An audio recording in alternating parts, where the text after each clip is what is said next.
Bonjour à toutes et à tous, j'espère que vous allez bien. Alors je vais vous faire une confession, je n'aime pas les faits divers. Je n'aime pas les faits divers pour deux raisons. D'une part, je n'aime pas faire de l'audimat au sujet de drames absolus. Celui d'Angers, le massacre d'Angers, parce qu'on est au niveau du massacre, il y a eu 3 morts. Le massacre d'Angers en fait partie et sera l'objet de cette vidéo. Ça me dérange éthiquement de parler de chercher votre approbation, de chercher des clics, de chercher le succès de cette vidéo sur la base de ce drame. Deuxième chose, je n'aime pas les faits divers parce ils crient la vérité de notre époque, qui est une époque, disons-le, de merde. Pour le dire très familièrement, c'est une époque terrible de sauvagerie. 3 morts avec des coups de canif au thorax, c'est juste de la sauvagerie. C'est la débâcle de notre civilisation. Parce que le b.a.-ba du b.a.-ba d'une civilisation, c'est d'éviter à ses membres le spectacle de la violence gratuite, le spectacle de la violence et l'expérience de la violence. Ça fait 2000 ans que la civilisation française, pour citer la nôtre, qu'elle éloigne, qu'elle nous épargne la violence. Elle a d'abord donné aux féodaux, aux chevaliers, eux pouvaient exercer la violence, pas les paysans, pas les corporations des villes, pas les bourgeois des villes. Après, on l'a donné à la monarchie, qui l'a donné à l'État, qui l'a donné aux gendarmes. C'est quoi les gendarmes? Ce sont les gens des armes. On l'a donné aux gendarmes, on l'a donné aux forces armées, on a donné ce qu'on appelle le monopole de la violence légitime à l'État.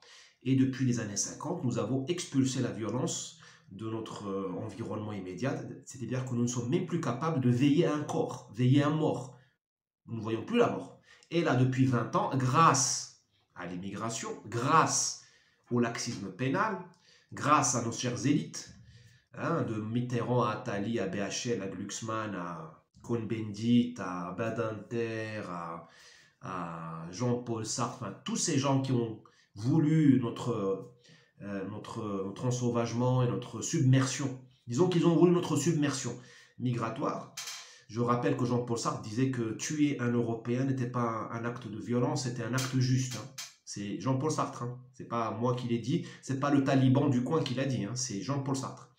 Voilà, grâce à ces gens-là, nous avons ramené l'extrême violence dans notre quotidien. Voilà, c'est ce que j'appelle un recul, une catastrophe, une débâcle, le retour de la sauvagerie. Donc nous ne sommes plus en civilisation. Il faut bien comprendre. Nous avons des iPhones, nous avons des vaccins que nous renouvelons d'ailleurs tous les 6 mois, mais bon, nous avons nous avons Elon Musk qui nous envoie dans l'espace, nous avons la 5G, mais nous n'avons pas la base de la civilisation, qui est cette aseptisation, cette élimination de la violence. Chaque civilisation le fait à sa manière. Le Maroc le fait à sa manière, l'Afrique le fait à sa manière, l'Asie le fait à sa manière par un culte de l'extrême courtoisie. Pensez à Singapour, pensez à la Malaisie. Les anglo-saxons le font d'une manière différente des Français. Voilà, nous ne réussissons plus à le faire. Donc je ne vois pas pourquoi il faut être fier. Petite pique à nos amis du lobby LGBT, le mois des fiertés, je ne vois pas de quoi être fier. Nous sommes devenus des sauvages. Donc je ne vois pas de quoi faut être fier. Nous devrions avoir honte. D'autant plus qu'il faudrait avoir honte collectivement parce que la civilisation, enfin la société s'y est habituée. Nous avons une partie de la population française qui accepte qu'un type, étranger ou pas, peu importe, plante un couteau à 3 jeunes qui n'ont rien à se reprocher, qui ne lui ont rien fait. Une partie de la population, une majorité, une petite majorité, mais une majorité quand même, se fiche complètement de l'ensauvagement. Du moment qu'elle a un peu de Wi-Fi, quelques allocations, son rappel vaccinal tous les 6 mois et son chèque diesel ou son chèque chauffage. Vous allez les voir cet hiver, ils ne vont pas bouger si leurs voisins meurent de froid. Du moment que eux, et seulement eux, reçoivent leur chèque gaz, leur chèque fuel. Voilà. Vous avez une partie de la population qui a fait sécession. Il n'y a pas que les élites qui ont fait sécession. Le peuple aussi, une partie du peuple a fait sécession. Il ne va rien savoir.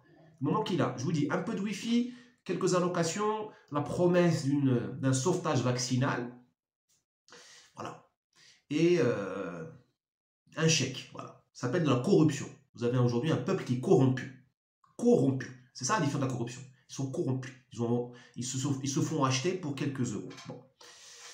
Voilà, alors qu'est-ce qu'il faut faire? Qu'est-ce qu'il faut faire? Alors, la violence est complexe. Ce Soudanais, en l'occurrence, qui a planté les trois jeunes là, à Angers, la cité des ducs d'Anjou, hein, voilà, la douceur angevine. Enfin, il n'y a plus de zone, de douceur en France, c'est fini.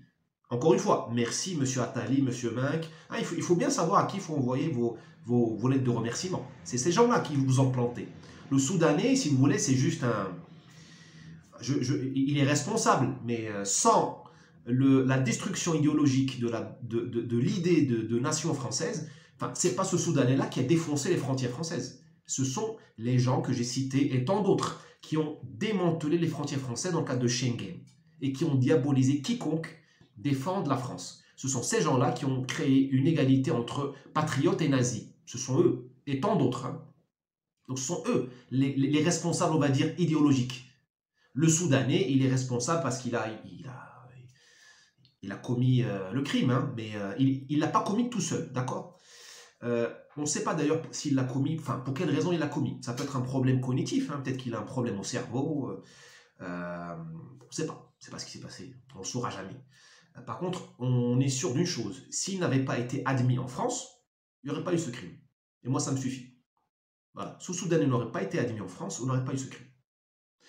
Ensuite, nous savons très bien que la diversité crée la violence. Contrairement à ce que vous disent les médias dominants, ceux de Mme Ernotte, de M. Ruquier, de Mme Salamé, de Mme Polony, enfin, contrairement à ce que vous disent ces vendeurs de balivernes, la diversité crée le conflit.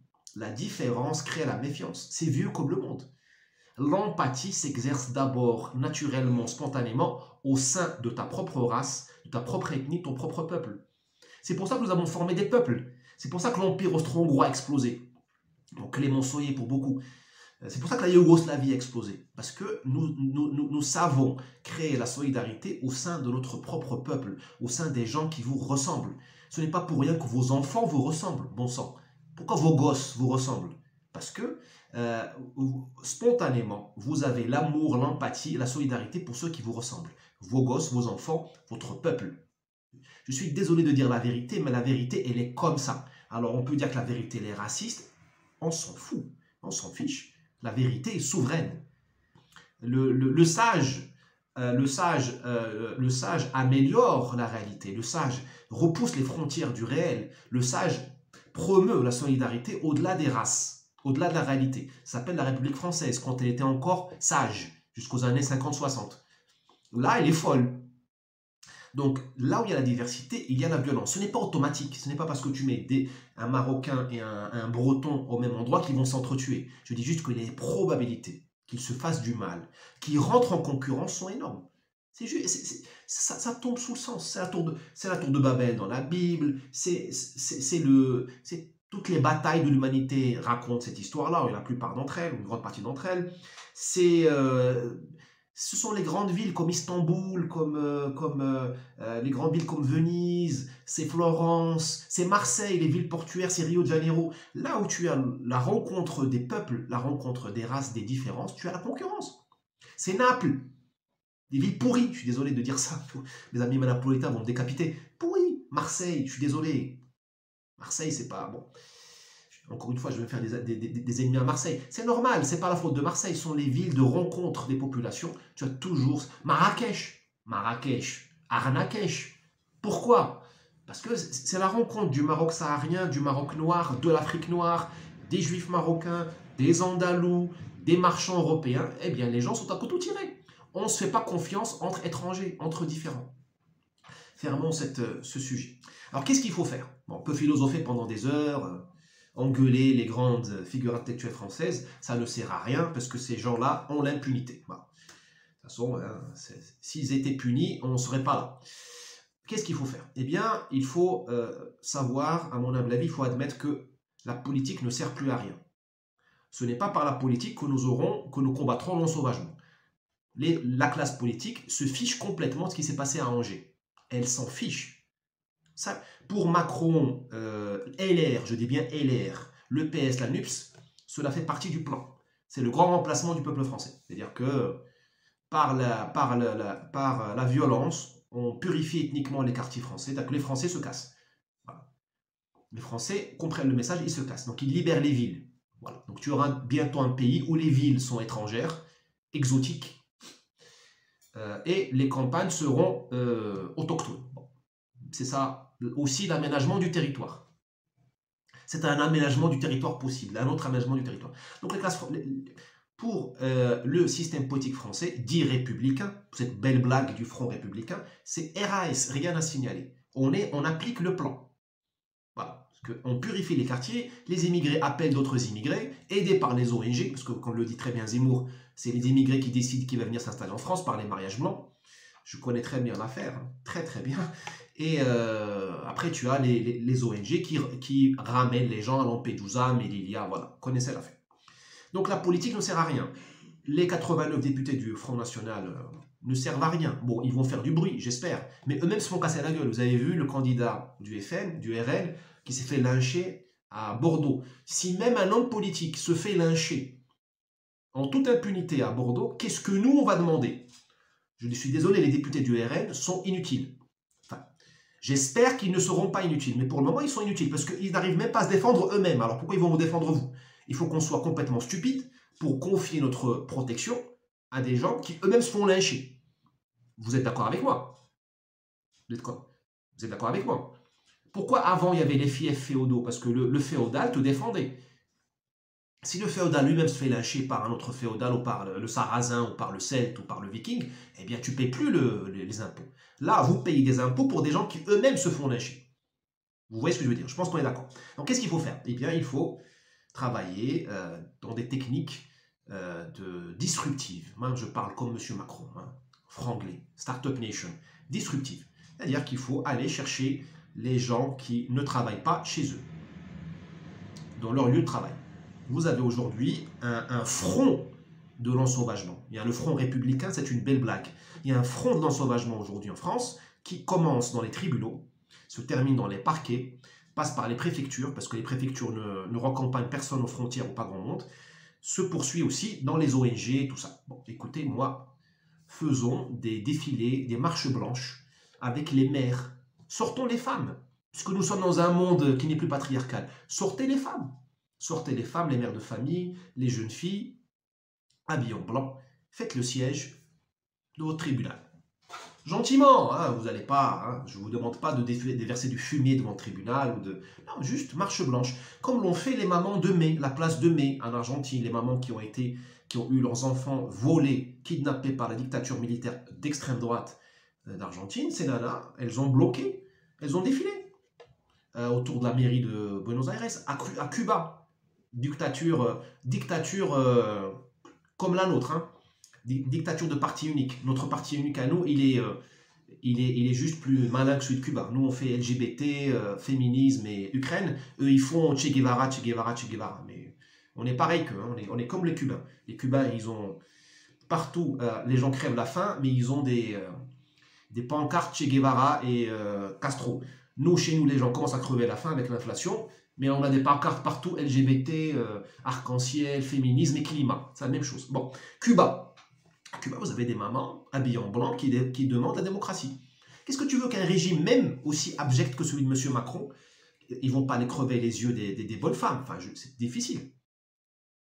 Peut-être qu'ils vont le renvoyer la racaille, l'armée auxiliaire, les paramilitaires français, la police auxiliaire française, les racailles qui travaillent pour le gouvernement. Pourquoi pas? Parce que les racailles travaillent pour le gouvernement, vous savez bien. Hein. Ils servent à contrôler la population. Ils vous enlèvent le droit d'accéder à la rue. Peut-être qu'ils le renverront les antifas. Bah écoutez, hein, j'aimerais bien voir cette image, enfin j'aimerais bien. Vous voyez l'impact, vous imaginez l'impact d'une image des femmes françaises habillées en blanc qui se font casser la gueule par des antifas ou par des racailles. Bon. Je ne vois pas d'autre solution. Il faut aller chercher les juges, les procureurs, les préfets qui ne font pas leur travail. J'ai bien, il faut aller chercher. Il faut qu'ils nous entendent, il faut qu'ils entendent les pleurs de nos femmes. Allons pleurer, moi avec, devant ces tribunaux-là. Il n'y a pas d'autre solution. N'attendez rien de vos partis politiques. Parce que tout le monde est payé sur votre malheur, le FN et le reste. Voilà. Si vous avez d'autres solutions, avisez-moi. Je n'appelle pas à l'insurrection. Je vous dis, C'est juste l'appel désespéré. On n'a pas d'autre choix. Allez, à demain et n'hésitez pas à partager cette vidéo. Ciao.